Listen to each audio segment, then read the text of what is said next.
আজকে একদমই আলাদা একটা রান্না আপনাদের সাথে শেয়ার করতে যাচ্ছি। অনেকে বলতে পারে যে এই রান্নাটা আবার শেয়ার করার কি আছে? কিন্তু আমার কাছে এই রান্নাটা খুব স্পেশাল, তাই শেয়ার করলাম। আশা করছি খুব বেশি ভালো লাগবে। আসসালামু আলাইকুম। হ্যালো এভরিওয়ান, কেমন আছেন সবাই? আলহামদুলিল্লাহ আমি ভালো আছি।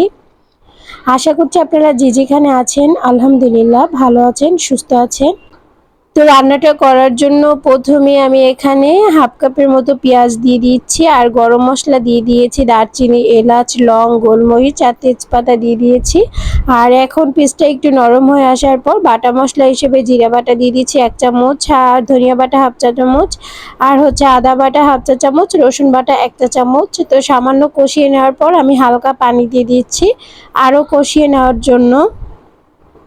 তো এখন আমি গুঁড়ো মশলাগুলো দিয়ে দিচ্ছি। এখানে লবণ দিয়ে দিচ্ছি 1.5 চা চামচ, হলুদের গুঁড়া হাফ চা চামচ, তারপর আমি দিয়ে দিব এখানে লাল মরিচের গুঁড়া 1 চা চামচ। যেহেতু এই রান্নাটা একটু ঝাল ঝাল না হলে একদমই ভালো লাগে না। আর এই রান্নাটা কে কে করে থাকেন অবশ্যই কমেন্ট সেকশনে জানাবেন। জিরার গুঁড়া দিয়ে দিচ্ছি 1 চা চামচ। আর খুব ভালো করে এখন নেড়ে চেড়ে মশলাগুলোকে কষিয়ে নিব। তো 2-3 মিনিট পর মশলা কষানোর পরে এখানে আমি চিকেন উইংসগুলো দিয়ে দিব। তো চিকেন উইংস তো অনেকভাবে রান্না করে খাওয়া যায়, এটা ফ্রাই করা যায়, বারবিকিউ করা যায়।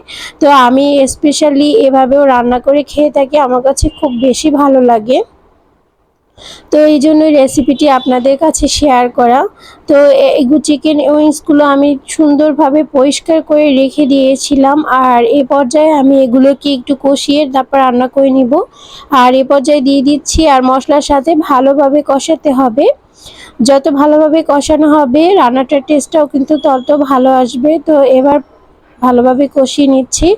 আর দেখতেই পাচ্ছেন মশলার কালারটা কতটা সুন্দর এসেছে। কষাতে কষাতে যখন লালচে ভাবটা আরও গাঢ় হয়ে আসবে তখন বুঝতে পারবেন কষানো হয়ে গিয়েছে। তো ঢাকনা দিয়ে রান্না করে নিচ্ছি 5 মিনিটের মতো। ঢাকনা খুলে আবারও নেড়েচেড়ে দিচ্ছি। যেহেতু আমি কোনো পানি দেইনি, সেই যে পানিটা বের হয়েছে সেটার ভিতরেই কষিয়ে নেব। তো এই জন্য একটু পরপর নেড়েচেড়ে দিতে হবে। আর এখন হালকা কষিয়ে নেওয়ার পর আমি এখানে আলু ছোট ছোট করে কেটে তারপর দিয়ে দিয়েছি। আপনারা আপনাদের পছন্দের শেপ অনুযায়ী কেটে দিতে পারেন, কোনো সমস্যা নেই। আলু দিয়ে এভাবে চিকেন উইংসগুলো রান্না করলে কিন্তু খুবই ভালো লাগে, ফ্রাই করা ভালো লাগে। এটা একটা অন্য টেস্ট দেয়, গরম ভাতের সাথে খেতে খুব দারুণ লাগে। তো ঢাকনা খুলে আবারও আমি একটু নেড়েচেড়ে নিচ্ছি। আর আলুটা আগে দিয়ে দিয়েছি কারণ ও চিকেন উইংসগুলো সিদ্ধ হতে একদমই কম সময় লাগে। এজন্য আলুটাও এটার সাথে কষিয়ে তারপর একসাথে রান্না করে নিচ্ছি যাতে দুইটাই একসাথে সিদ্ধ হয়ে যায়। তো এই পর্যায়ে আমি ভালো করে আবারও কষিয়ে নিচ্ছি। মূলত আজকে একদম কষিয়েই 50% এর বেশি রান্নাটা করে নিব। তারপর আমি এখানে পানি অ্যাড করব, গরম পানি। তো এই জন্য আমি ভালোভাবে কষিয়ে নিচ্ছি। কে কে বাসায় এভাবে চিকেন উইংসগুলো রান্না করে খান অবশ্যই কমেন্ট সেকশনে আমাকে জানাবেন। তো আবারও ঢাকনা দিয়ে ঢেকে রেখে দিয়েছিলাম। ঢাকনা খুলে আবারও একটু নেড়েচেড়ে নিচ্ছি। আসলে যেহেতু কোনো পানি অ্যাড করিনি, পাতিলের তলায় লেগে যাওয়ার একটা সম্ভাবনা থেকেই যায়। এজন্য কিন্তু কিছুক্ষণ পরপরই আমি নেড়েচেড়ে নিচ্ছি। তো রান্নাটা যেহেতু আমি একদম সন্ধ্যার দিকে বসিয়েছিলাম, পুরো রাত হয়ে গেছে, তাই ভিডিওর কালারটা একটু অন্যরকম আসছে। তো এখন কষানো শেষ হয়ে গিয়েছে। এখন আমি গরম পানি অ্যাড করে দিচ্ছি এখানে। আর গরম পানি অবশ্যই অ্যাড করার চেষ্টা করবেন। গরম পানি অ্যাড করলে কিন্তু রান্নার টেস্টটা অনেকটা ভালো আসে। তো এই পর্যায়ে নেড়েচেড়ে ভালো করে নিয়েছি। এখন ঢাকনা দিয়ে ঢেকে আমি রান্না করে নিব। তো এই যে ঢাকনা দিয়ে ঢেকে দিচ্ছি আর রান্না করে নিয়েছিলাম। তো এই পর্যায়ে রান্নাটা প্রায় কাছাকাছি হয়ে এসেছে। এজন্য আমি গরম মশলার গুঁড়ো দিয়ে দিয়েছি 1 চা চামচ।